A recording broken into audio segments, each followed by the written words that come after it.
There we go. Hi, everyone. Hold on, let me spotlight. Here we go. Hello, hello, hello. I'm so tired. It's crazy with the daylight savings time. Um, the difference in hour can make. I literally feel like I ended up getting no sleep. Let me see here. All right.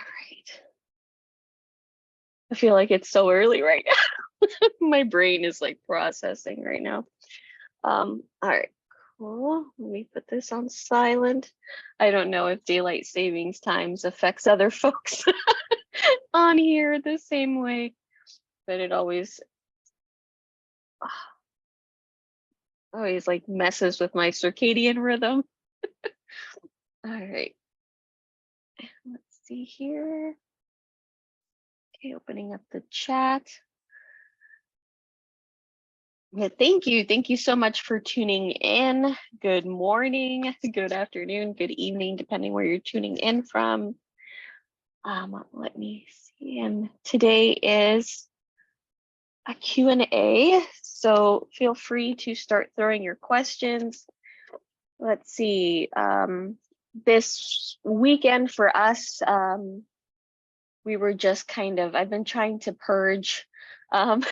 So I'm trying to get rid of a bunch of things, and it's mostly just like supplies. So I have like a bunch of ceramics, ceramic pots, I have gardening supplies, I have, gosh, I just have so much just random materials. I've been kind of going through our stuff. We have like a bunch of tools, and yeah, I've just been trying to get rid of stuff. And my youngest brother is actually moving soon, so I'm gonna give him first picks on anything. Like, who needs 3 hammers, things like that. And the same with the pots. I have so many ceramic pots. I'm just gonna ask him, do you want pots? I don't know. And the rest I'll just give away. Because yeah, it's like it's the spring cleaning bug is starting to kick up. So I'm like, I need to get rid of all this excess. Um, but yeah, so it was a busy weekend. Oh, we did find something, and I do want to show you. Hold on one second. So Home Depot here is starting to bring in some really amazing plants. And we actually saw they were selling pink princesses, and Brian actually was the one that spotted it first, and he goes, "Oh my God, look at that philodendron," and we had to bring it home. So, and it was only for 29. So, whoops, here we go. It was only for 29, which, when in comparison, this probably would have been like an $80 to $100 plant. So we already have this species, so now this is our third one, but it's just so big. It's beautiful. This is a philodendron mayoi. If you could look at the size of those leaves. Absolutely huge, and it's getting this new leaf that's coming in that you can see it's starting to unfurl. Huge. This thing is absolutely ginormous. Beautiful lobes on this leaf. So a little anatomy lesson for leaves. So you have your leaf, you have your mid vein. So this is that middle vein, that long middle vein. And then these kind of, think of them like peaks and valleys. So the way that the part that's out, this is a lobe. So the little mountain is a lobe, and where it drops down again is a valley. That is called a sinus. So these are lobes, and then that's the sinus. Yeah, so absolutely gorgeous, absolutely beautiful. For 29 bucks. This thing is huge. So I have it now by our bookshelf with, let me see here, and between like our rocking chair and our other wooden chair. And then I have it with alongside the Jopii, which I wanted to show you because, so I have to give you a little water. But this little guy that I showed you a few weeks ago is already coming out with a new leaf. As you can see, this is the Jopii that I got from a local seller. He doesn't have any more, but absolutely beautiful. New leaf coming in. So far so good.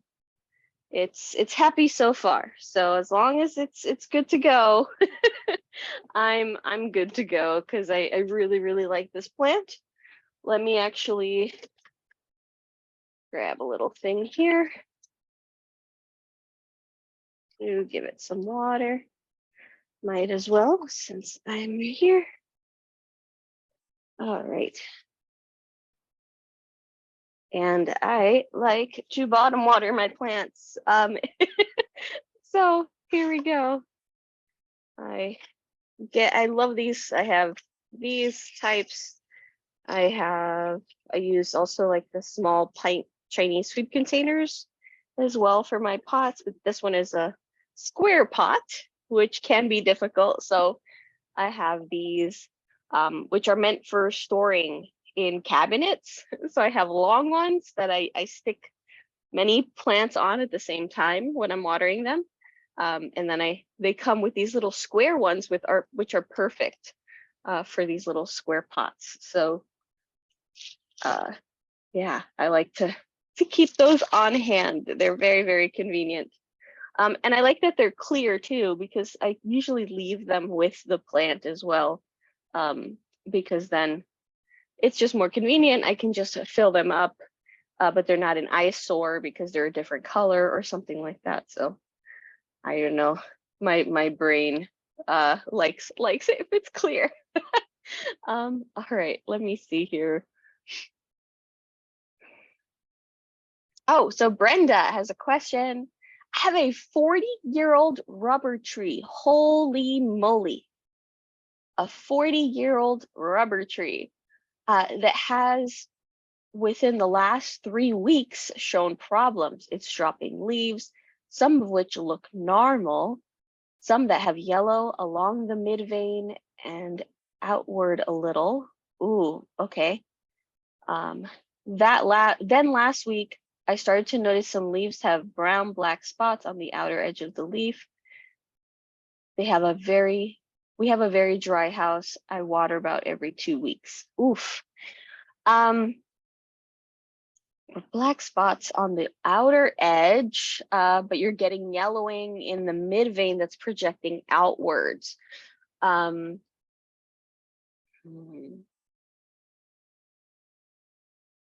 I mean, my first suspicion is pests of some sort. So ficus in general. So these are the figs, right? So rubber trees are actually a ficus, unless there is a plant that's a peperomia that folks call a baby rubber tree. So if that's not what you're referring to, you're referring to like an actual ficus, which is a fig. They are very sensitive to any little change. So if you haven't changed anything, if your house is always dry, this is not a new thing, then no, then it's any little thing that could have changed. So if you recently added a fan to the room, things that happen like that, your ficus can have a really strong reaction to it. That's one plant that does. Another plant that does that, just FYI for everyone, is the peace lily. So if you were to just change something in your home, like install an overhead fan, like do something that's going to drastically alter even rearrange your furniture and then you move the plant completely, that can totally mess with them. In terms of plants that are much more sensitive, which includes like the peace lily and any ficus. And so let me see here.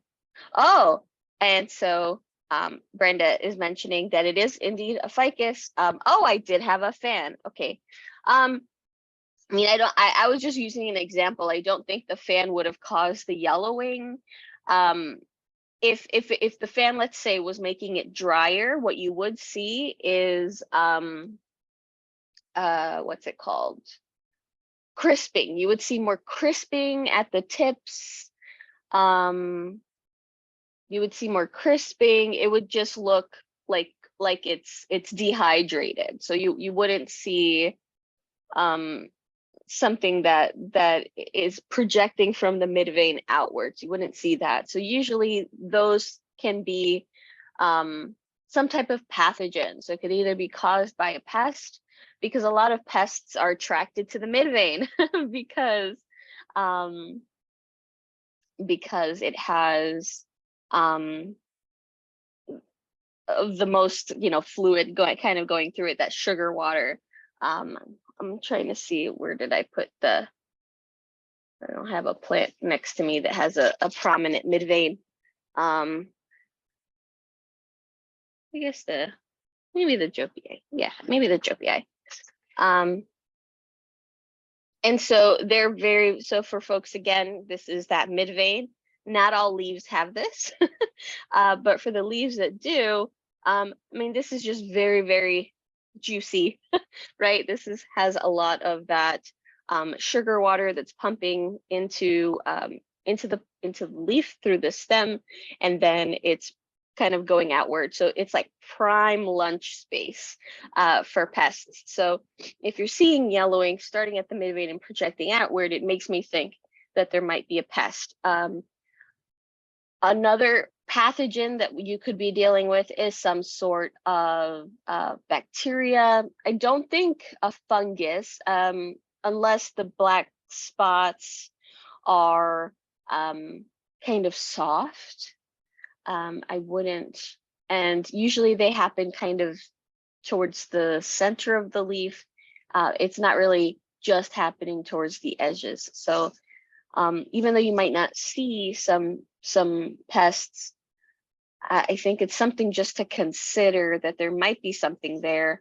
Now, if it's, let's say, bacterial or viral, then unfortunately there's you wouldn't be able to treat it. But if it is a pest, you would. I would say to just clean the leaves very thoroughly with a damp paper towel, with just a smidge, like a drop of dish soap, and just to see if that helps a little bit. So it might, calm any potential infestation that you might be having. Because if you haven't changed anything around the room, you haven't changed your care, you haven't done anything, and there's just dropping the leaf that way, it's usually like a stress response. So it just makes me think that there might be a pest, because that happens a lot with fiddle-leaf figs. So fiddle-leaf figs are very prone, well, all ficus are really prone to spider mites. Now, spider mites are very hard to see. They're very, very, very tiny. And what fiddle-leaf figs will do is that they will just drop a perfectly healthy looking leaf, right? It's perfectly looking leaf when they have pests. So then that's making me think that might be a pest.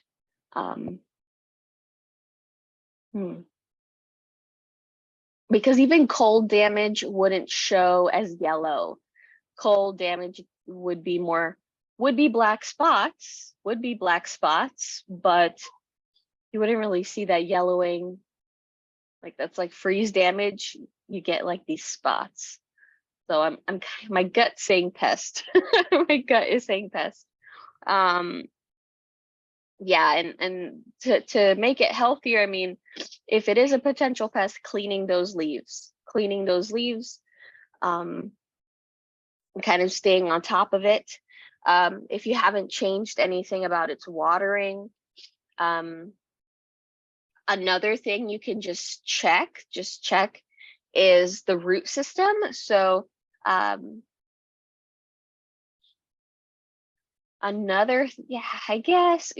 would say check the root system just to see if they're healthy. Now, you don't want to mess with the roots, so don't try to dig them out or anything, but just try to see if they're escaping the bottom drainage holes, if they are kind of wrapping around, are they constricting themselves?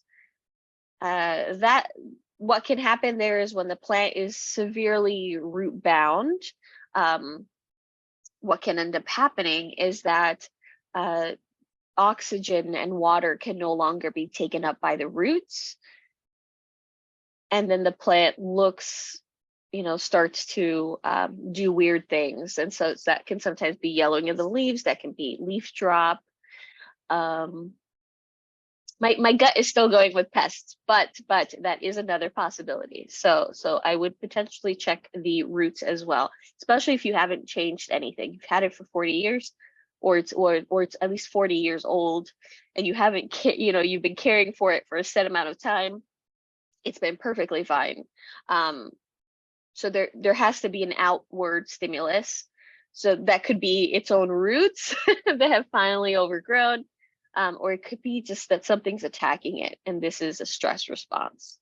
So yeah, that's where I'm going with that. That's where my mind took me. Diana, is crisping a sign of that all types of plants are dehydrated? So usually when it comes to dehydration can happen for so many different reasons. It's not just that you didn't water the plant frequently enough or give it the right amount of water, because sometimes people, it's not about frequency, they do, but they don't give it enough water. That can happen too. A lot of folks think that, oh yeah, I'm just gonna kind of squirt and then that's it. And so it's just not enough water for the plant. It never gets completely saturated. But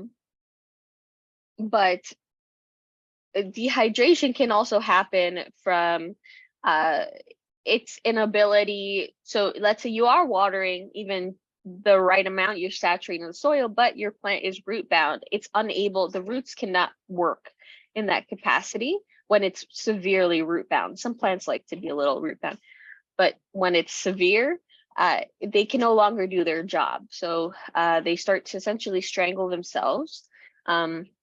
They can no longer effectively take up oxygen, and they can no longer imbibe water. They can no longer take up water. So then the plant starts looking like it's not hydrated enough, because it's not able to use the water that's in your soil mix, and so in turn it becomes dehydrated. Then when if you aren't watering enough, definitely. And then in terms of hydration, I also count humidity kind of in that realm. And so if the plant is in a very dry place and it happens to be much more sensitive to humidity, then that also shows kind of as a form of dehydration. It's not enough humidity and ambient humidity. And so the plant starts to kind of crisp. And dehydration does tend to cause that crisping. Now, it depends if there's a different set of parameters that are happening. Like it might be very kind of cool, dark. Then if a plant, let's say, is getting too dehydrated, what ends up happening is that the roots start to die, and then the tissues start to break down. And if you have certain parameters that, let's say, fungi are very attracted to, then you might have fungi, or if a bacteria is present in the soil, you end up getting root rot. And even though you're like, oh, well, I hadn't watered it that much, but then it's because it wasn't watered that much that it died. and now the decomposers are just doing their job. So that that can happen that way. But Brenda, I'll give the leaves a good wash. It has been extra cold in January and February here, and the plant is near 2 windows. Okay. The only thing that, I mean, black spots can be caused by cold damage. Usually cold damage shows within 24 hours of it happening. And it might, somebody's ringing my doorbell, sorry. And what tends to happen is that the leaf can become very kind of like floppy because you start to see cell death, basically. So what happens are that the cells that are full of water essentially freeze, so they kind of expand and then blow up. So you'll start to see giant splotches, big sections of your leaf turn almost black. And they might even look kind of gelatinous. They might even get that where it looks like it just sloughs off. It's pretty bad. That happened to me with was it a Peru? I think it was a Peru. Which this is a Peru, if anyone.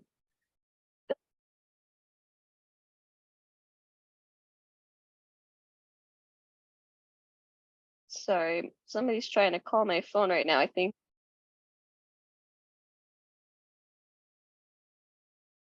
I do not disturb so that people can't. Oh.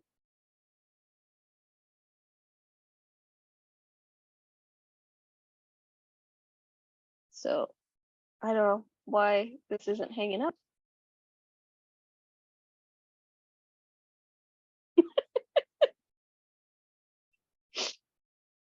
There we go. I'm putting it on do not disturb. I think the Amazon, so they were calling my phone, but Brian ran down. So, but yes, so usually it sloughs off. I had a Peru that I had picked up a few years ago, and it was really cold. It was like 30, 32 degrees, and it was only a 15-minute walk.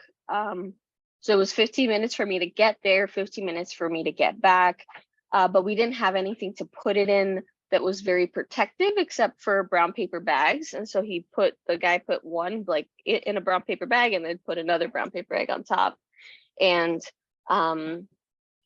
yeah, it was not adequate protection. And I thought, well, 15 minutes, it'll be fine. And I got home and it looked beautiful. It looked fine. It was like this really tall cutting that had these like 3 or 4 leaves, absolutely beautiful. The next day, those leaves were black. And so I was like, oh, okay, never mind. So yeah, that can happen. And so yeah, so usually it will show kind of in these big black sections, or in succulents, it shows, especially in succulents, it shows as black spots. Because usually because they're thicker leaved, you'll have some cell death, but then the surrounding tissue will still be healthy. So then the leaf might still be fine. It'll still be operating fine, and it'll still do its job, right? But now you have like, it looks almost like pocked. So it looks like it has these little pits in it. So that can happen. But yeah, cold can definitely, if it's a little colder than usual. What I like to do with our windows is when it's super, super cold, I put the weather tape. So I put the weather tape along the base and along the tips just to keep the draft. This year we're doing construction, and they had re-insulated our windows from the outside. And so it hasn't been as bad. So I'm hoping, I mean, this winter it's been pretty good. It seems to have kept overall the draft out. So I guess it worked. I didn't have to use weather tape this year. I mean, it's also been a very odd winter here in New York. So it's been a very, very weird winter. We even haven't gotten like a big snowfall. They're saying we're supposed to get snow on Wednesday. But upstate, yes, they've been getting snow, but the city, no. Yeah, so sometimes that might be helpful to have on hand during the winter months, um, just for yeah, to avoid kind of causing any cold damage. Linda, um, have you ever seen aerial roots coming out of Thanksgiving cacti segments? I have. One single one per section. Should I ignore them or break them off, break off the segments and propagate them? That is a great question. Yes, so with the holiday cacti, they are made up of segments. And these segments, they're called phylloclades. So what they are actually flattened stem segments that are able to photosynthesize. So they work like leaves, but they're actually technically stems. um, and so, yes, they will at those joints where they kind of combine, right? Combine the segment going down. They do have that capacity to make roots. Now, if it's putting out roots, um, that could mean that it's a little bit dehydrated. So sometimes putting out aerial roots that way, not necessarily for things like philodendrons or epipremnums, that's usually because they're a climber. But with like a Thanksgiving cacti, usually if you see them starting to come out with those little aerial roots, it might mean that it needs a little bit more hydration. So it's trying to kind of pick up some extra hydration by putting out putting out aerial roots. You can break those off and start new plants. Yes, absolutely. I would recommend at least two per segment. If you try to start one with one little like leaf, so that one little phylloclade, it might not be enough in terms of kind of like a mother leaf, you know, for nutrition purposes. So I would say to start at least with two segments, um, and not kind of break them up into really small pieces. But you can definitely start them. They propagate pretty readily. Um, you know, it's a nice way to share them around because they will keep growing. And so folks that want to keep them compact, I mean, that's how you keep them compact is just kind of cutting them back and share, you know, share all those cuttings because yeah, they're very prolific that way.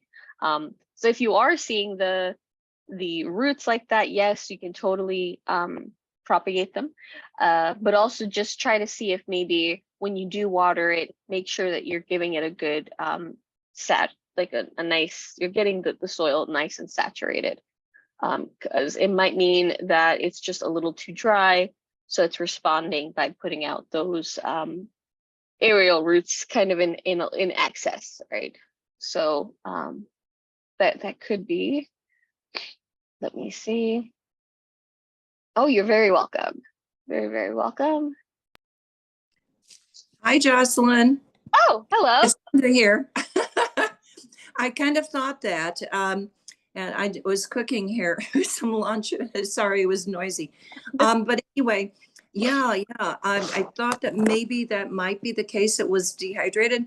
It's a newer gift, and I got it. My goodness, like around Christmas time, and it's quite packed. It was from one of the grocery stores, evidently, like Wegmans or something. They sell a lot of plants there.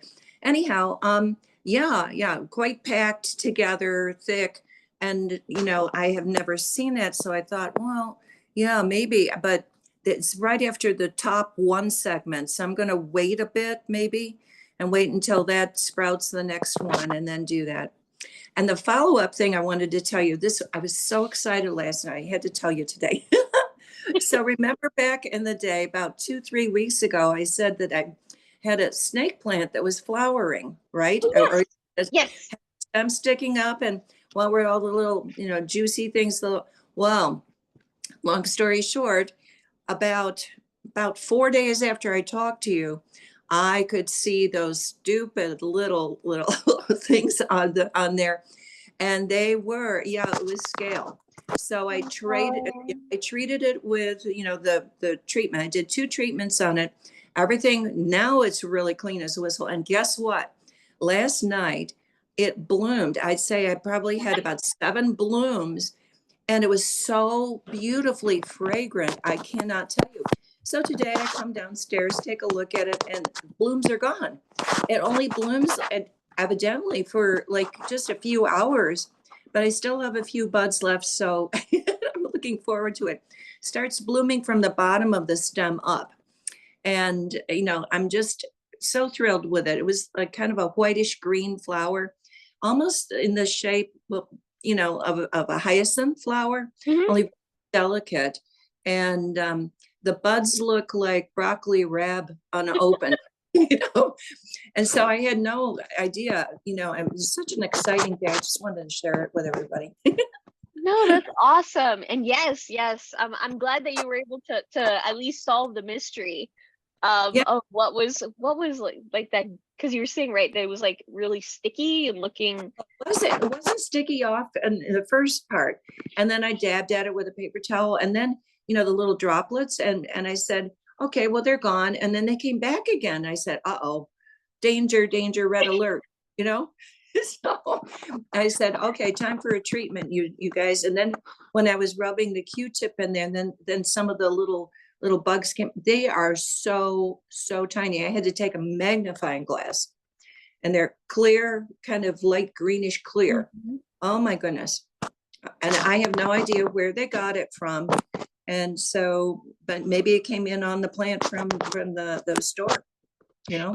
It can, absolutely, and a lot of pests too. They can overwinter, and sometimes there's just a few on your plant. So maybe it's just enough, for one pregnant female, or if there's at least, one male and one female of the pest present, and then they're kind of just doing their thing, but they're kind of staying under the radar because there's still, just like one or two.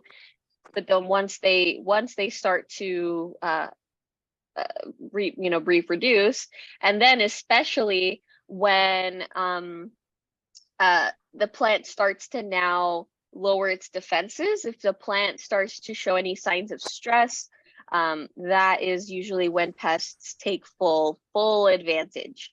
They're like, the plant is stressed, its immune system is down, and it is prime time to attack.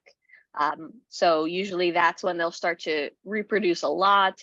You see these full-blown infestations. And it's just because sometimes they can wear the plant down, or they're just kind of biding their time until the plant might be in a much more vulnerable position. And when plants are flowering, that it doesn't necessarily mean they're more vulnerable, but it does channel a lot of their energy. They are channeling a lot of energy towards that flower. And Right. so, That's what I did too. I had to laugh when you were talking about the paper bag. oh I did yeah, the same darn thing oh, with this plant, because it was a windy, cold day here in Buffalo.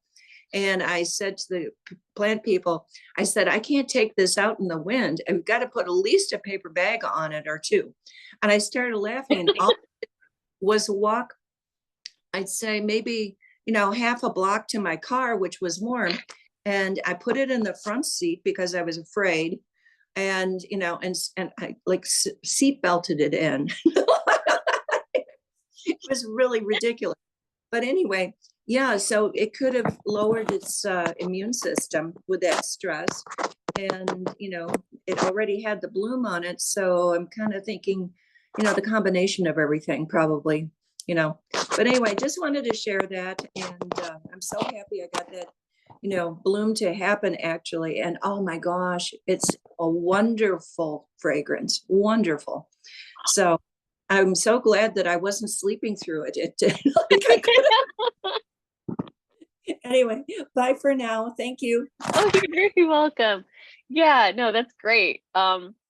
Yes, and definitely exposure to cold, and also the change from the store's conditions, and especially if it had recently arrived at the store, because it very well could have been blooming at the nursery, and then it was shipped, gets to the plant store, you happen to get it, so it was already in a stress state, kind of trying to acclimate to the store, but then you grab it. Yeah, it's plants.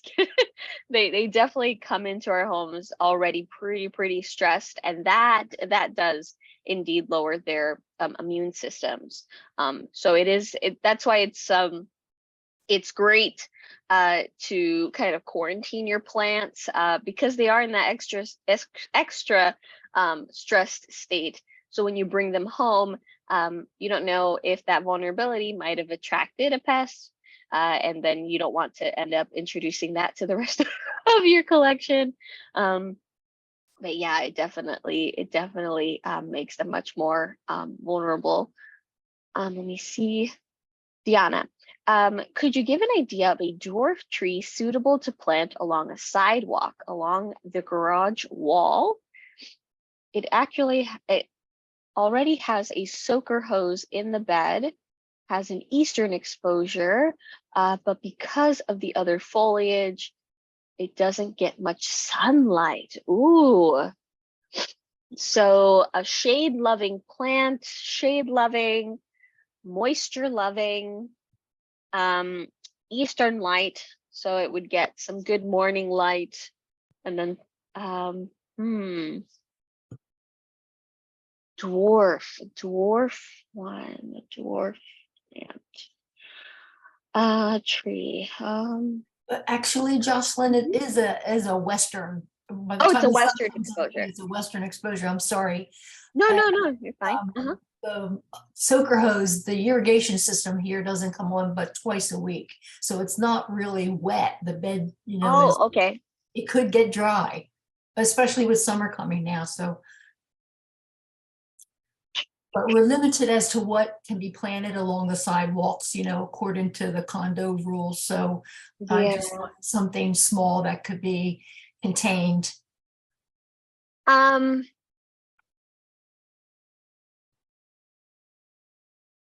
mean, I think of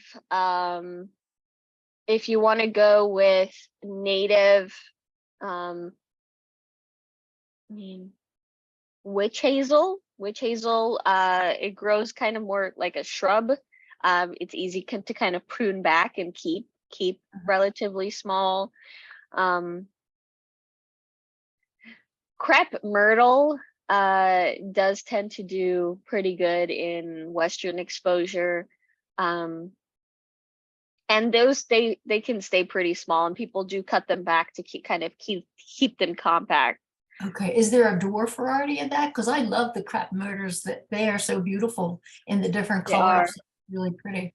Absolutely. I don't know if there's a dwarf variety. I'm not aware of one. I Okay. know that they stay pretty small just in general. Mhm. And they're just easier to kind of keep small. So if you wanted to keep them small, but I don't know if there is a dwarf variety. There probably is. Many. But yes, and they come in gorgeous colors, and they can put up with like shifts in conditions. So like drought, Okay. they can be pretty drought tolerant. There's so many here. Even my neighbors, a bunch of my neighbors have crepe myrtle. The thing is, yeah, it's not native, and but Mhm. if there is a lot of that foliage, I think of witch hazel, because witch hazel is really shrubby. It gets really great leaves in the winter. It's a lot of visual interest because they flower Oh, good. in the winter. Okay. So Wow, that's like different.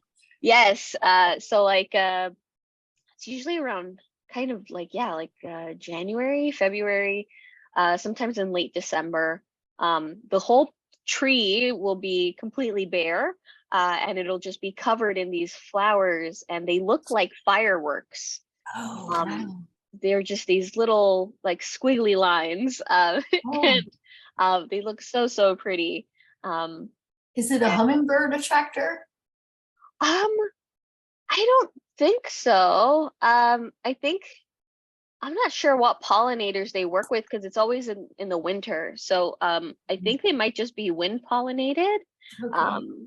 Let me check. I have a book that I think I have. Tree. I love this book. I'm gonna share it. Hold on one second. Where Seeing Trees is the other one. That might be in there too.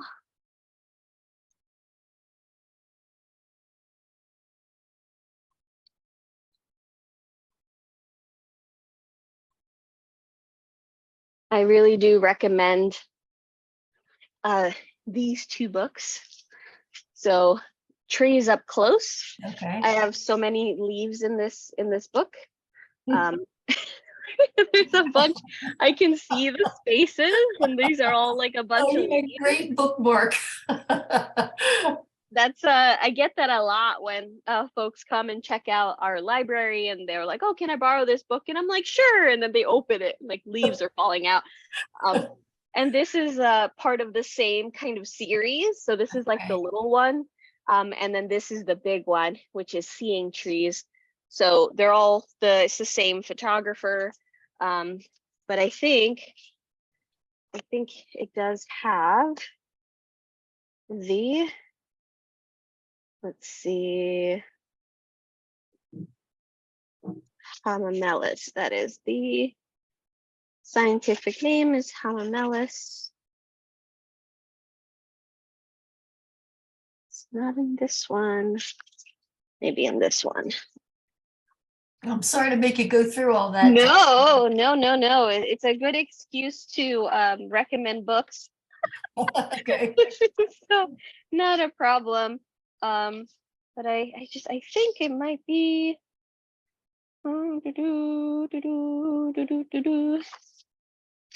Thought it would be in here.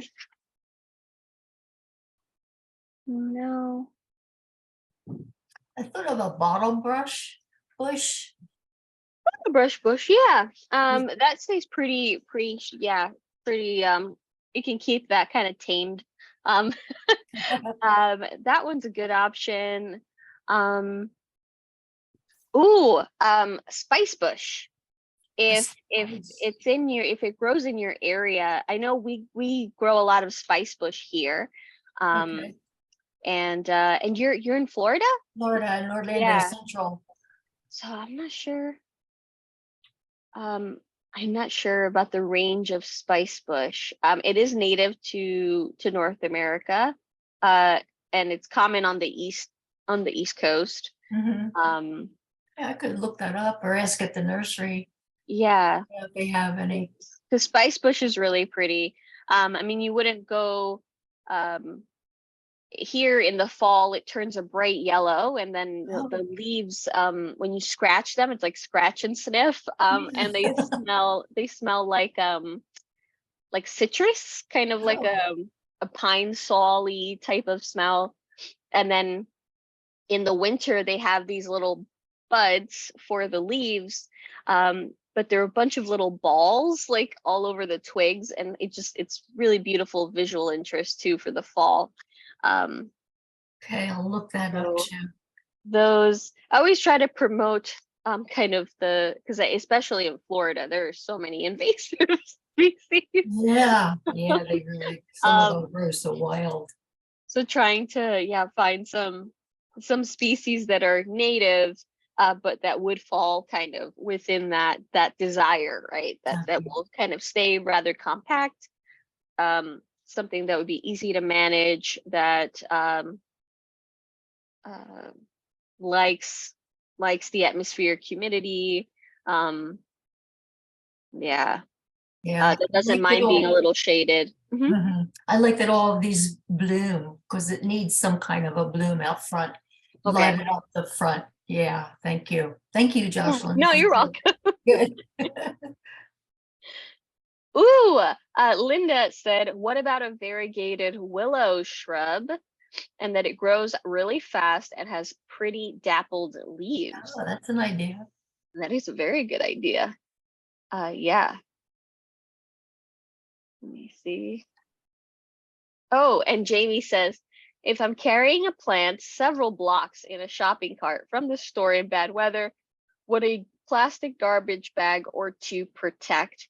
It definitely offers more protection than a paper bag.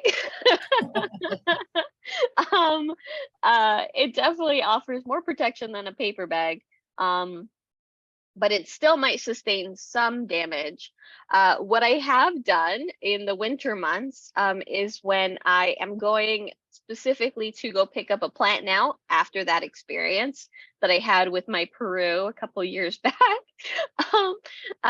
If I know that the plant is small, it's not like a giant plant, it's a small plant.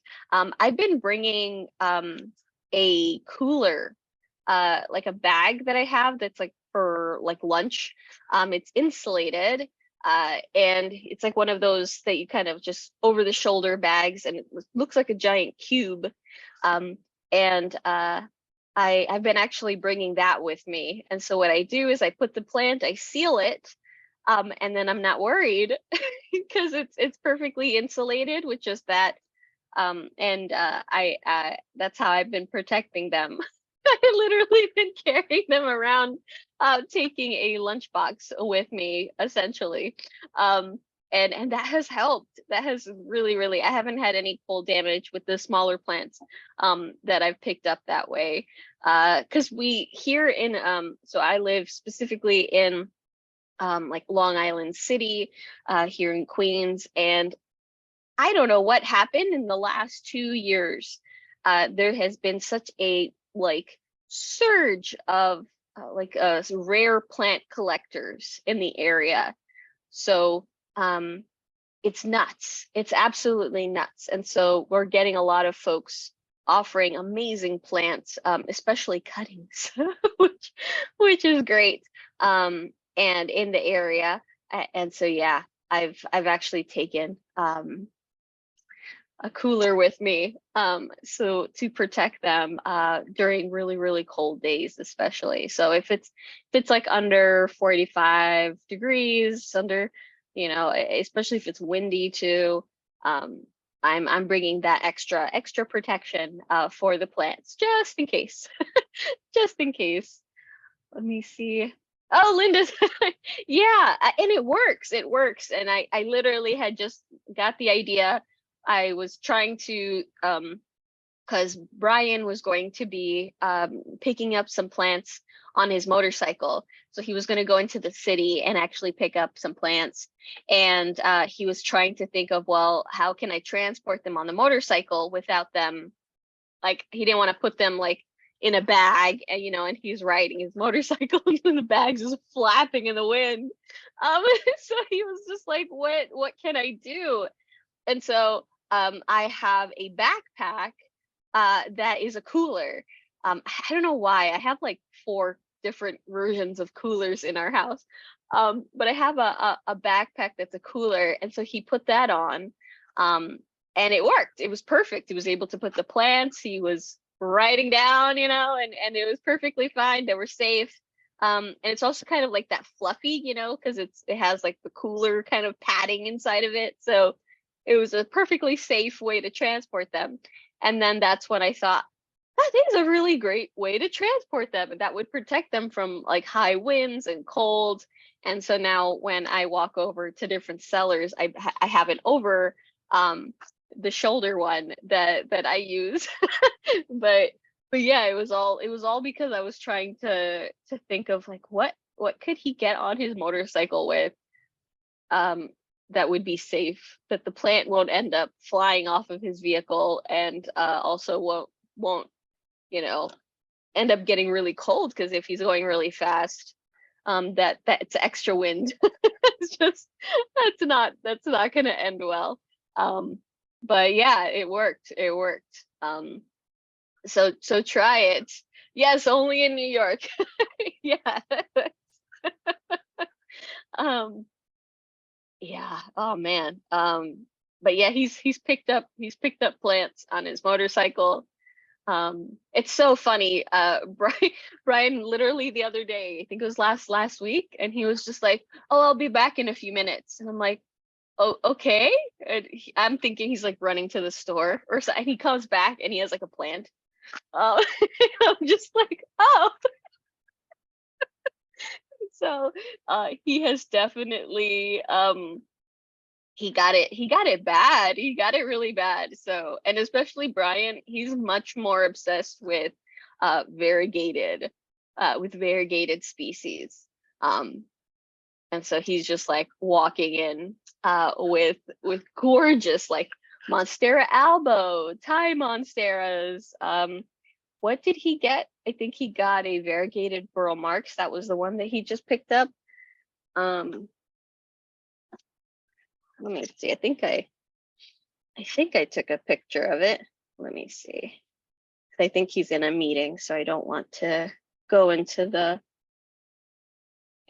office.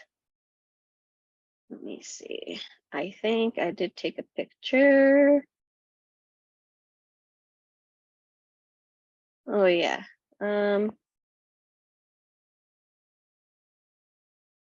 Here we go. Look at that gorgeousness. Isn't that a gorgeous plant? Absolutely beautiful. Like almost full yellow leaf. So beautiful. I love that variegation where oh, here's a better picture. Where you see the different tones. So you see the dark green, the light green, and that creamy kind of pastel yellow. I love that like three colored combo in variegated plants. I think it looks so beautiful. These are absolutely gorgeous. Love those. We actually found on the corner here, there's a shop where the gentleman, he specifically does terrariums. And so he makes these globe terrariums that are super cool with succulents. And he had a variegated alocasia sitting right there in the window, and Brian was like, I need it. And so he picked that up. And it also has that three-part, like that three, so you can see that, like, but this one's much more white, so it lacks that yellow. So it's this really pretty white, and then that creamy kind of green, and then that dark, deep forest green. I absolutely love that combo.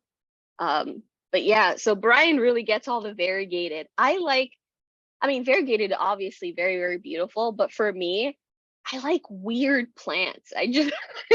So I just like plants that look weird. That maybe their shape is like odd. Maybe they have an odd patterning. That they're just weird. I think that is what attracts me more to a plant versus just variegation or something. I don't know. It's like it has to be like an alien looking plant. I mean, I like, of course, some regular plants, but a lot of members of my collection are very odd. Oh, I'll show you an odd one. Oh yes, and Diana, I'll show you in a moment the air plant thing. Yes, definitely. So yeah, so I like weird ones. What's behind me? So I'll show you this first, and then I'll go grab the weirdo that I was that I'm referencing. So these are a bunch of air plants, and so this is a piece of driftwood that's on some slate. It's like locked on there. I have had this specific piece, gosh, since I was a teenager. And so I forgot how I got it. It was like maybe at an expo, or oh my God, or did I buy it at the store? I used to work at a pet store as a teenager, but it was originally meant for like reptiles. It was meant for like and I have used it in different tanks over the years, but it makes such a great plant a holder for air plants. And so it has these like grooves, hold on, like inside these little pits, and so it's perfect to just nestle the air plant right in there. like this has this big crevice. So I put that, and then it has these little holes here. And so I just tuck them in just like that. So literally just tuck them in. And so I have them basically like this. So it's like a little display for this. So, so Jocelyn, when you go to water that, you take each one off separately to soak? Yes. Yes. Okay. Yeah. And so each of these, I just take them right off. So they're not sealed or anything. Okay. Yeah, I could literally, so it's literally this. This is, whoops, good falling. Wow. But I should water them actually. I just watered the ones in my kitchen yesterday. But yeah, so it's this really big crevice. Yeah. And so if you find a really interesting piece of driftwood, it makes like a great holder for your air plants. And it's just such a beautiful shape, and it has all these like undulations. I think it's just so beautiful. And so yeah, I was like, I'm gonna set it up here because I had the air plants first on a thing here that kind of like this one. Mhm. I had them here, but because I have this decal on the back, it wasn't sticking very well. So I was like, all right, I'm gonna remove them. So then I put them on top of this little shelf that I have on the side. But then I was like, yeah, but they're not getting that much light, and it's just not working for me. And so then I realized that I still had this. Yeah, that's a So perfect home for them. Yeah, it was perfect. perfect, and it fit all of them. And so like, there you go. That works. And then yeah, it just doubles as a little display display for them. Oh, but let me show you this. So this is one of my favorite philodendron that I have, and I always forget the name of it. Let me see here. It's like a petal philodendron. So I always tell Brian, I call it the paddle leaf. I'm always saying like, oh yeah, can you grab the paddle? And I'm trying to see, it's like with a C, if I'm remembering correctly. I'll try to see if I can look it up. I'm literally looking up paddle, or it might be, oh no, it might be with a C. Corsium, maybe. But it's like a succulent. And I came across this as a one leaf cutting. So it was a one leaf cutting, and now it's about to get its third leaf. So it got its second leaf in my care. And now it's coming with a third. And it's the weirdest philodendron I have. Look at that. Isn't that just weird? This is a philodendron. And these leaves are thick. I mean, it feels like a succulent. And it's a philodendron, and has gorgeous, look at that mid vein, absolutely beautiful. Has this leaf here, and is now producing Yeah. this leaf here. And the aerial roots, it's hard to see. Here we go. They're bright red. So the aerial roots, they come out and they are like a crimson. So it's absolutely weird. And it's such a different plant. And that's what attracted me to getting the cutting in the first place, but it rooted perfectly. I have it in a mix here. So this is predominantly perlite. So this is a soil mix with perlite, leca, worm castings, cocoa coir. What else is in there? Oh, and what is it? Horticultural charcoal. There we go. And then the rest I filled up with perlite, and I put it in. And the reason I went that route is because it's so succulent. Like it's so succulent. I didn't want to risk putting it in too much moisture essentially. And so what I did is that I put it in the perlite, and only in the base here I actually drilled holes, if you can see here, into this a plastic cup. And so I would just soak it from the bottom. And what ended up happening is you can start to see that it's hard to see some of the roots, they started making their way down. So it was kind of safe from becoming oversaturated. And I mean, I haven't changed it since. So this is how it grew. It established itself that way. I think now it's going to be a year that I've had this guy, and it's very happy. I have it in a western window as well, so that's a whole other thing. So it's the only philodendron I have in my western windows. So we have 3 windows that face to the west, and including our little bathroom window. But our kitchen, our living room, and the bathroom window are all on west exposure. And yeah, this is the only philodendron, and it's right up. So I have it like maybe 3 feet from our window. So it's absolutely weirdo. Love this guy.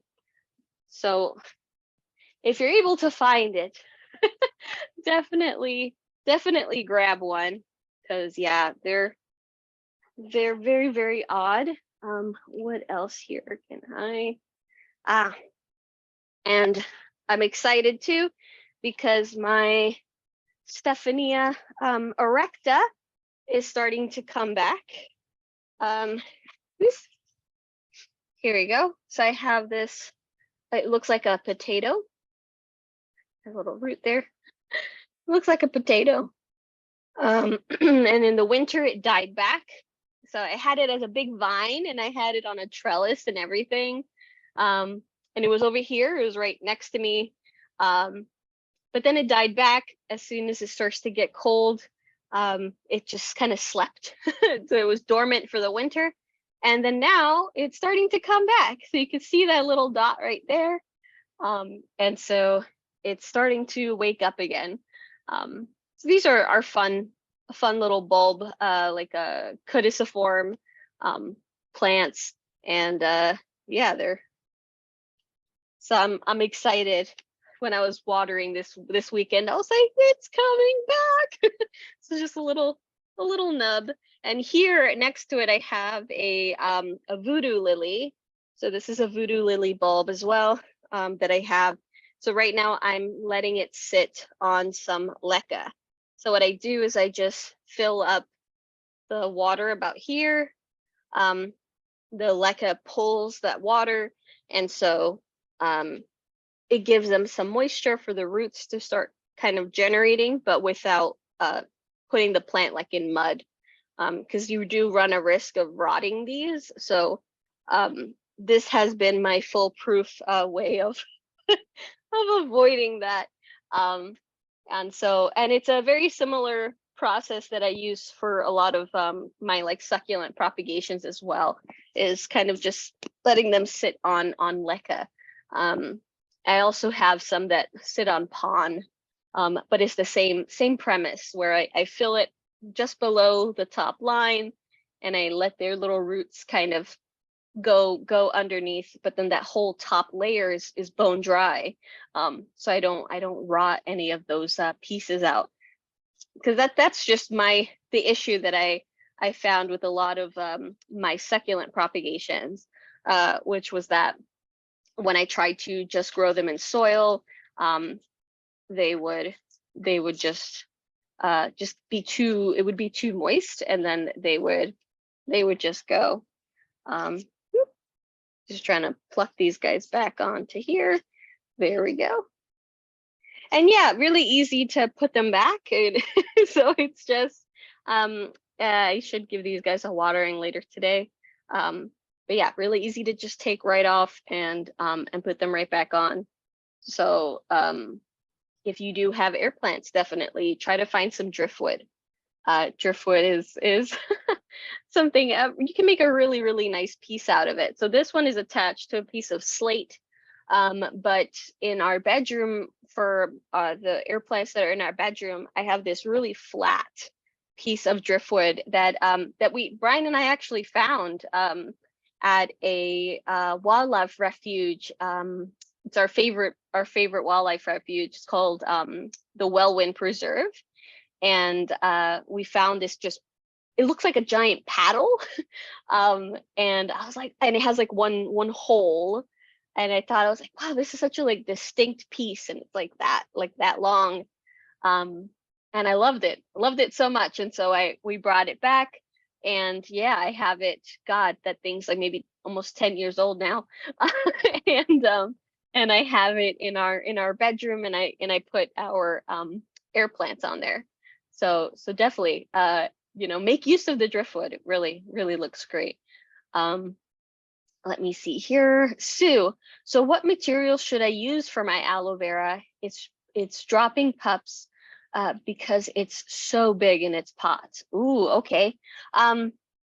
Yeah, so in terms of the mix, so I would say you want something that's going to be very well draining, and a lot of grit. So use a lot if you have a little bit of you can use succulent soil kind of as your base, and then kind of add things to it. So I would definitely recommend horticultural charcoal if you can find it.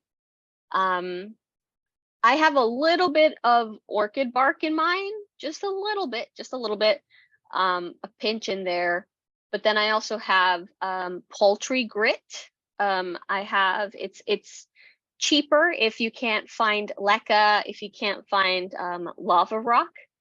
So this is for everyone. If like lava rock and leca, you're looking at the prices, you're like, yeah, no, that is not what I'm going to spend my money on. Because depending where you are, I know that there are some stores that, they kind of rack up the price, or it might be harder to find in your area.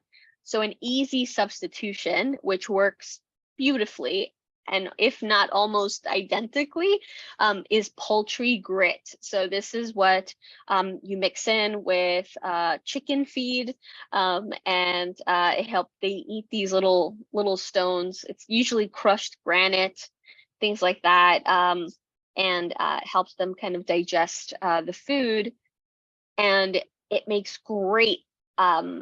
Like a great amendment for your soil mix. So it gives it that extra kind of like rockiness, right? But it's really cheap, super, super cheap. So I got like a 25-pound bag for $10. And so I'm still using and from that bag, and now I think we're going to be on year 3. So that it was just so much. It was so much. And so I highly, highly recommend that. Would aquarium gravel work? Yes, absolutely. Aquarium gravel would totally work. So if you wanted to add just, because you want to add some of that kind of rocky element to that mix. So usually with a lot of like succulent types, but especially aloe vera, they really like a little bit kind of like or sand or grit or something in their mix that's going to help it be a little bit more well draining, and it's not going to hold on to, because that's what you want, is you don't want it to hold on to moisture for very long periods of time. So when you do water it, do give it a good saturation. So I would recommend a bottom watering, because that's just going to evenly disperse the water throughout the entire mix. But just avoid don't put anything like peat in there. That tends to lock in moisture. Avoid putting anything like vermiculite, that also traps in moisture. So something that's just very airy, very well draining. I always recommend horticultural charcoal for a few reasons. One, it breaks down and feeds the plant. It also breaks down and feeds any microorganisms that are in the soil that are working with your plant as well. And also, if if there are like any springtails or anything like that, they're gonna focus on eating any fungus, and they also feed off of the horticultural charcoal. So yeah, so having that, a little bit of succulent mix. If you already have access to perlite and things like that, that works great. But if you don't, aquarium gravel will totally work. You can mix that in there with your soil mix. I like to put a little bit of wood chips in my aloes, but literally like a pinch in there. But yeah, so you want something like that. So very, very gritty, and just give it a really good soak when you do water it. I barely water my aloes. So my little aloes, I water them, gosh, like about every 3 weeks.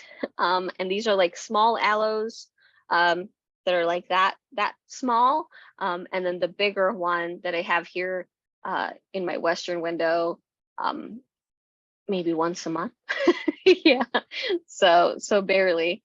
But yeah, but I do give it a good saturate. I get it really nice and saturated, and then I forget about it. So as long as it's really well draining. So I definitely wouldn't recommend putting rocks at the bottom.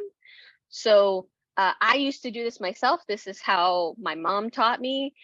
So for many years, I would put rocks at the bottom, but then I learned about a perched water table.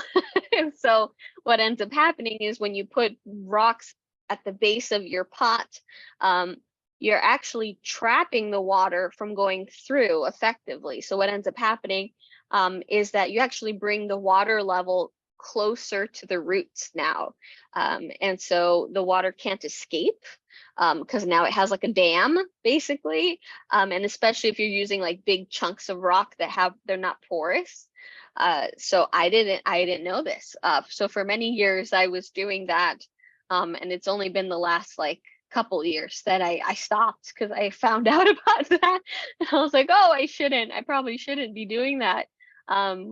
So yeah, so definitely don't put rocks at the bottom.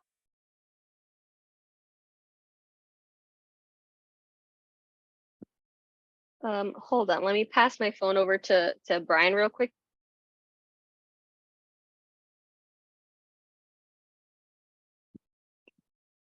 Brian, are you in a meeting?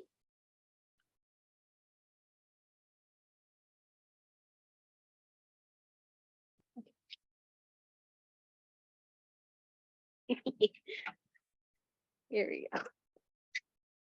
go. We have to take Maple, our cat, to the vet tomorrow. So the vet's office was confirming his appointment. So yeah, but yeah, so a nice gritty mix. Oh, I live in a small town with only a hardware store and a grocery. I have perlite. Sure, perlite works great. And if you have no access to like a succulent mix and you only have regular potting soil, you can just go really heavy on like the perlite so that there's much more. So it's like, let's say if you broke it up into thirds, so 1/3 pot, like a regular potting mix, if that's all you had access to, and then 2/3 perlite. So like that, where it's just a lot, so that there's not that much soil to hold on to water. So that might work if you do have already access to perlite. And Linda is asking about starting African violets. Yeah, you can start them in water. From what I found, it's just easier to start the leaves in water. So you can do leaf propagations pretty readily. You can kind of start them in water, get them nice and rooted. They'll start producing other leaves. Eventually that mother leaf will die. But usually by the time you still transfer it over to your soil mix, they also like a breathable mix, but there's a little bit more like soil in there. Cocoa coir. They like to dry completely before you water them again. but they do like to hold on to a little bit more moisture than, let's say, an aloe. And so, so definitely they have a little bit more soil in their mix. So cocoa coir in their mix.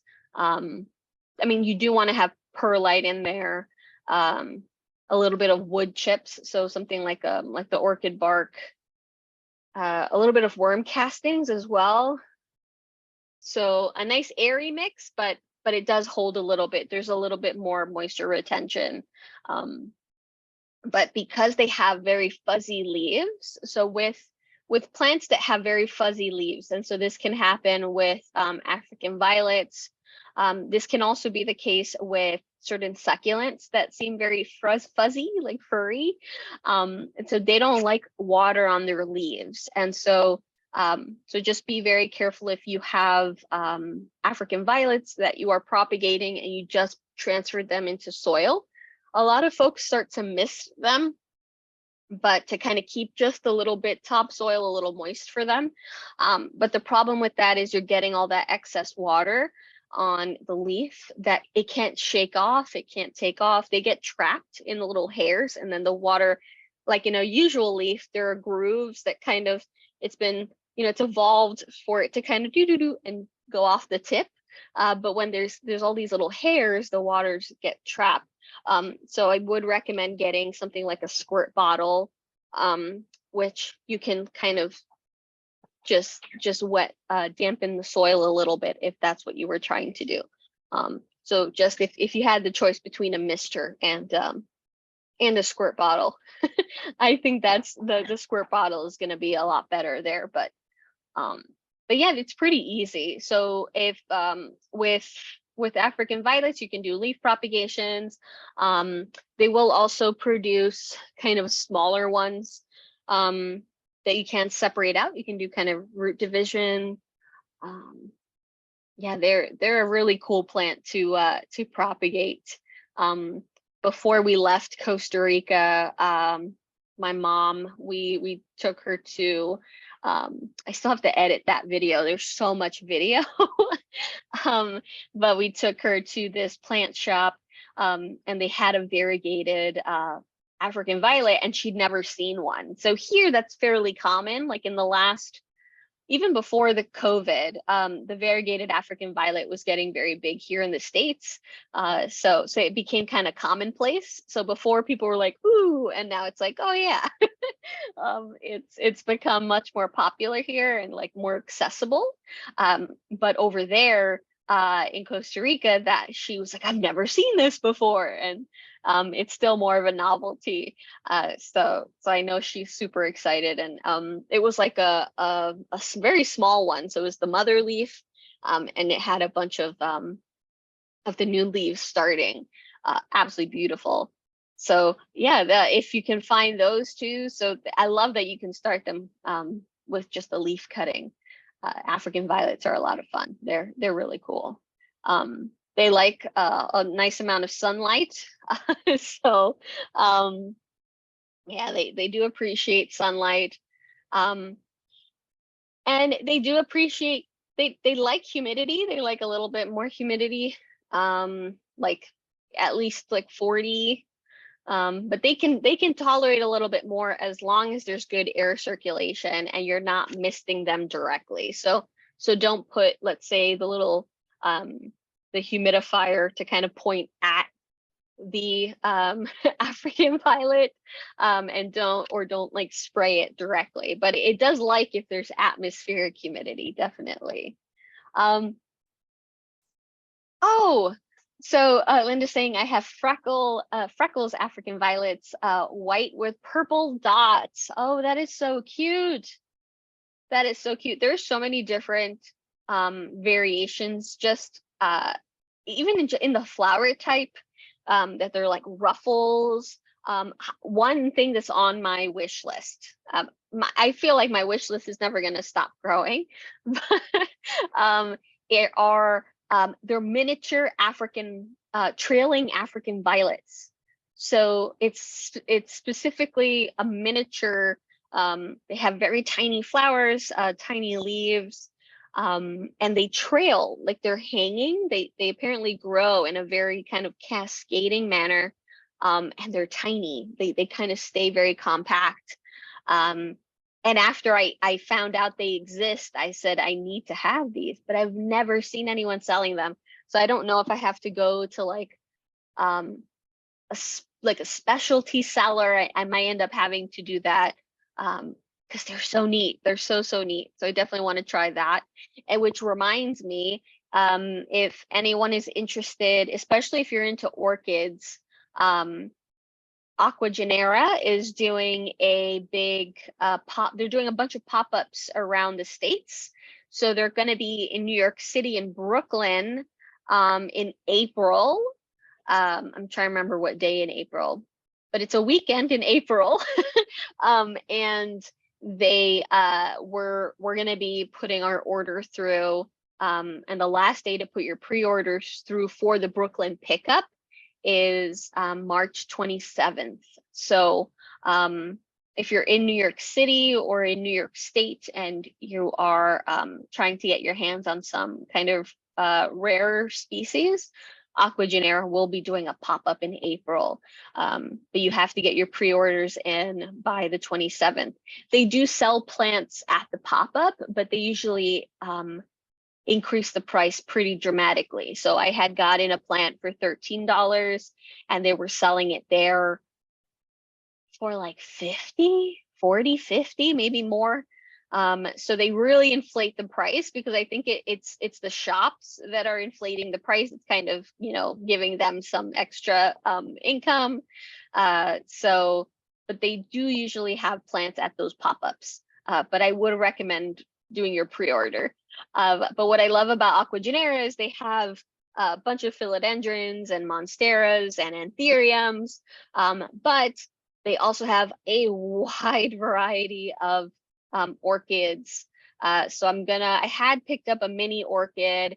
It did not make it. So I'm going to try again with a miniature orchid. And so I'm going to try again. But yeah, they're great. Oh, and Linda is mentioning for the African violets that I'm looking for. Yeah, like botanical garden or African violet clubs. Yes. I'm gonna check if there is an African violet club in our area. At the botanical gardens, that is a great place to find really interesting species. So when they're doing sales, definitely. I know for the orchid show, so right now they're doing the orchid show at the New York Botanical Garden, and when they do those shows there and when they do them in the Queens Botanical Garden, they always have really cool orchids for sale at their shops. So let's see. And Margie, do you cut the African violet leaf or the whole stem? So you should have a little bit of stem on that leaf, so that the roots will grow at the base of that little stem, which is technically it's called the petiole, and so it'll grow there. Yeah, definitely. And then Diana, when you use an outer container, evidently the potted plants get enough air circulation and moisture. Is there anything that signals problems with that type of planting?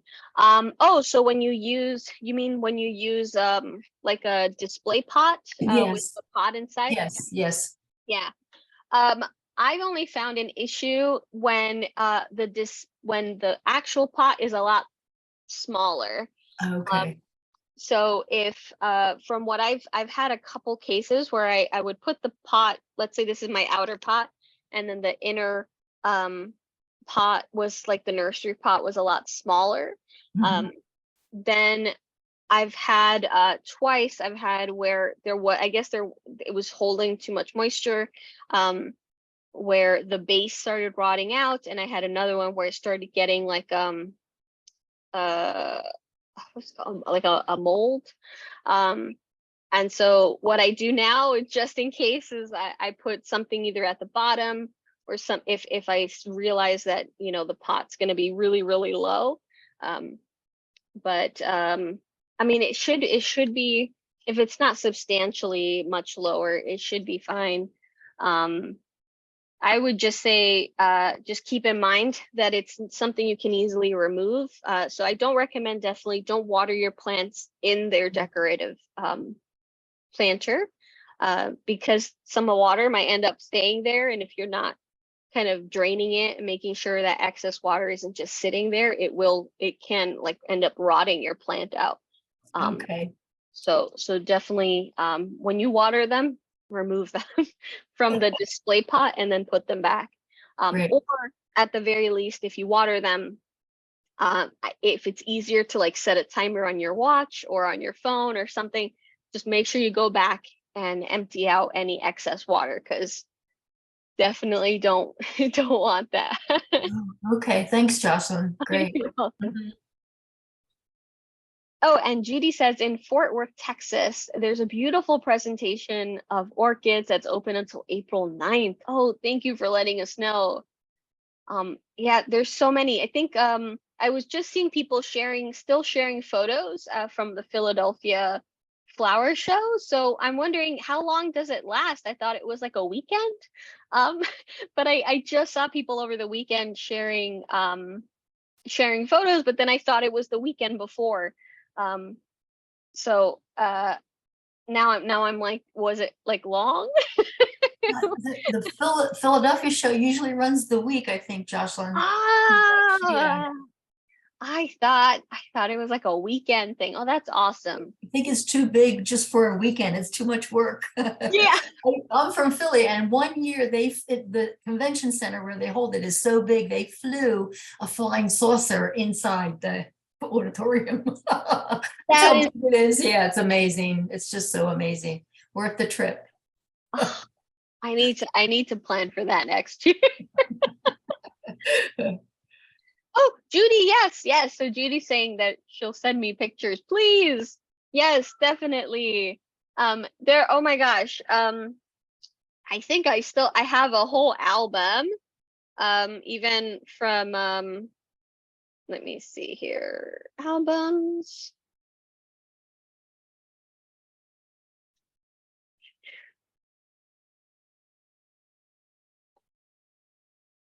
From 2019, the Orchid Show at the New York Botanical Garden.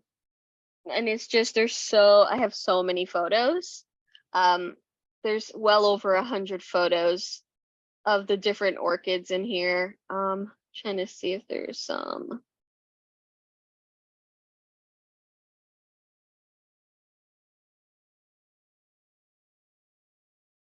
Aw, there's a bunch of really nice pictures of Brian. There you go. Oh, and this is called a jade vine from the Philippines. And these were these giant blooms. So it was kind of growing like wisteria, like just kind of was like vining all across this scaffolding. And they looked like bunches of bananas. Like they were hanging like that, like kind of like bananas, and they're pretty big. But they're this beautiful, like turquoise, absolutely gorgeous. And I think I had picked one up. Yeah. So look at that. It's such a weird looking flower. But so beautiful, absolutely beautiful. That color, it's not even the camera is not even picking it up of how gorgeous that flower is. It really, really looks like a turquoise. And let me see. I should like put like a bunch of these albums up for folks, because I have so many species in here. Oh, here we go. And this orchid, the lady slipper. Here we go. Absolutely beautiful. So gorgeous. If you have orchid shows in your area, definitely go. Orchids are just so cool. So neat. I would love to go to Florida to specifically find, like, go on a trek with a guide to show us the ghost orchids. in the wild, obviously not to touch them, not to disrupt them, but I would love just to go see them growing in the wild. If I could find a guide who would be willing just to show us them growing in the wild, I'd love to see them. So that's definitely something on my bucket on my bucket list, would be to go see them. Yeah, oh, they're so beautiful, absolutely beautiful. Oh, Linda. Yeah, it's fabulous, much closer than, yes. Oh, and the Buffalo, New York Orchid Show is starting this week. Oh, I wonder. I think I'm leading a walk on Saturday. Um, I'm hoping that there's enough. I've started seeing chickweed. I started seeing cleavers, purple dead nettle, henbit, mallow. So a lot of the edible spring weeds are starting to pop up. They're starting to wake up. But I'm leading a medicinal plant walk on Saturday, and if it's gonna snow, it's supposedly it's gonna snow on Wednesday. So I'm like, I wonder if they're gonna cancel if there's a big, snowfall. I'm not sure we would be able to find anything of note. But we'll see. We'll see. And I know I was just in Prospect Park, and I saw a bunch of onion grass. Garlic mustard is still up. That usually persists throughout the winter. Oh, and I saw my first fern of the spring. And so that was exciting. There's this the folklore that if you when you spot the first fern of spring, that it's supposed to be like a sign of good luck. There's also another folklore that you're supposed to yank it out to get the luck, but I was like, no. So I don't yank it out. Just leave it. But I was happy to actually see them growing again, so that was neat. Yeah, there's so much fun folklore. There is a free book. You can get it. It's by Scott Cunningham, called The Encyclopedia of Magical Herbs. And it's super cool because in each section with the plants, it actually gives you some really fun folklore. So like people would sleep with certain plants under their pillows, or they would make necklaces out of the roots. Like with burdock, they would make necklaces out of the roots. With like shamrocks, with oxalis, there was this belief, like depending on how many leaves it had, like it could mean different things. If you found like a 4-leaf clover and you put it in your shoe, it would mean that you would find a rich husband. It was like really funny stories, and I love that book. And my mom gifted me that book when I was about 10. And I think she used to teach literature, so we always had a lot of books in the house. But I think that, combined with her love of Greek mythology, so we had a lot of books on Greek mythology growing up. I think that's what ended up really getting me into plant mythology. So if you know the story of Narcissus, the daffodil, so yeah, but that book, it's really old, so it's public domain. So if you can find it for free as a PDF. I have it saved as PDF as well. So if you have no luck, let me know. I'm happy to send it to you. The Encyclopedia of Magical Herbs. If you're really into folklore, it's super, super cool. I love that book. I love it. Oh, wild garlic is up. I also saw that skunk cabbage is starting to come up. I think ramps as well. But ramps are getting harder and harder to find, so they're asking folks not to collect them, not to forage them anymore, to kind of check where they are in your kind of state's endangerment status, see if they're currently threatened in your area, and to avoid pulling them out, because a lot of people like to forage them in the spring. So just keep that in mind. There's a lot of plants that used to be so plentiful, and folks, it became a tradition, right? Like every spring you pick these specific plants. But they've become so over harvested. They've become so over harvested that they're becoming harder to find, and so a lot of states are having to kind of keep certain areas where there are still stands of them. So that means like it's like a cluster, kind of keeping them. They start gating them off. You know, like put fences and things like that so folks can't get to them, or they put like policies in place, like you'll get a fine or things like that. But it's just, you know, it's just really sad to realize that if you are harvesting, if that's something that you do, just try to go, you know, ethically. Never take more than, let's say, about 20% of the plant. You never want to take the entire plant by the root. If you do so, you're taking that entire plant. It's gone. You've literally snatched it out of the ecosystem. And so there is no, it's not going to grow. It's, you know, it's gone. It's missing.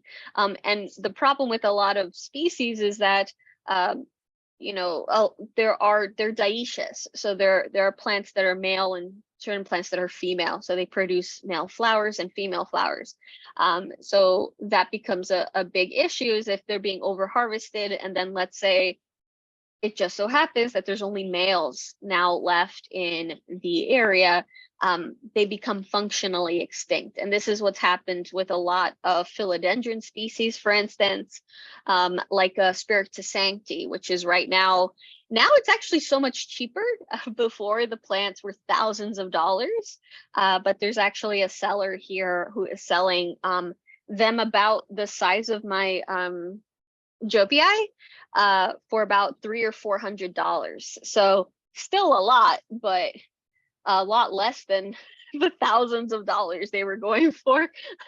So but that is an example of a species that is currently functionally extinct in the wild. So Spiritus sancti is now really only growing in cultivation, and in the wild it's so when you say functionally extinct, it means that it can no longer fulfill its niche in the wild. So it used to have a role. Everything has a role in the ecosystem, even like mosquitoes, you know, everything has a role, even if they might seem very like annoying or something like that.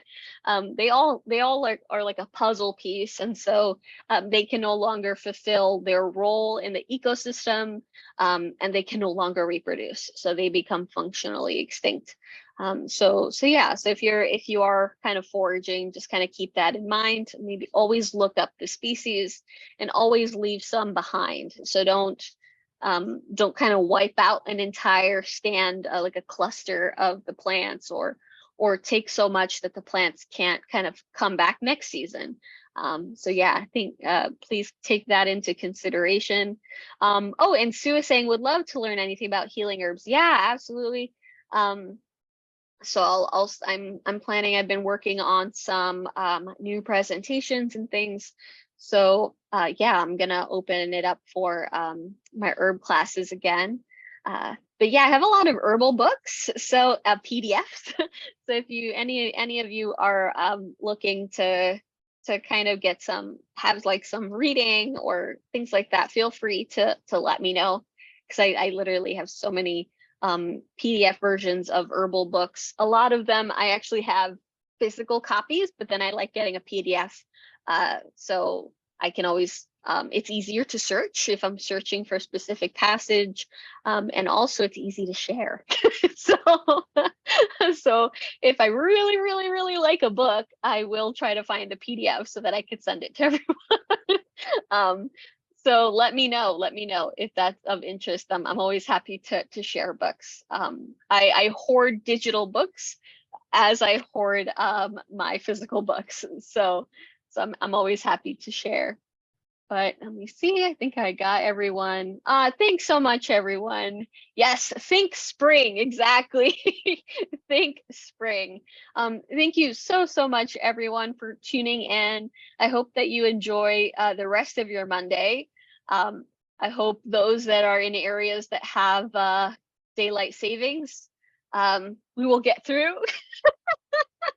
So I'm definitely feeling it. Oh my gosh. It was like one less hour of sleep and I feel so discombobulated. Like I feel like I got woke up at the crack of dawn. Even literally I just woke up an hour earlier. That was like the only difference and my body's like no. So for those of you that that can identify with that, we'll get through it. It usually takes a couple days for me to get used to it, and I'm like, all right, I'm fine. But this morning I was like, no, no. But thank you so much, everyone. Thanks so much, and yeah, I hope I'll see you next week, and please stay safe. And yeah. Oh, and Betty's saying it finally rained today. Oh, I'm glad. I'm glad. Let me see. Awesome. Thank you. Thank you, everyone. Please have a great week. Bye for now. Bye.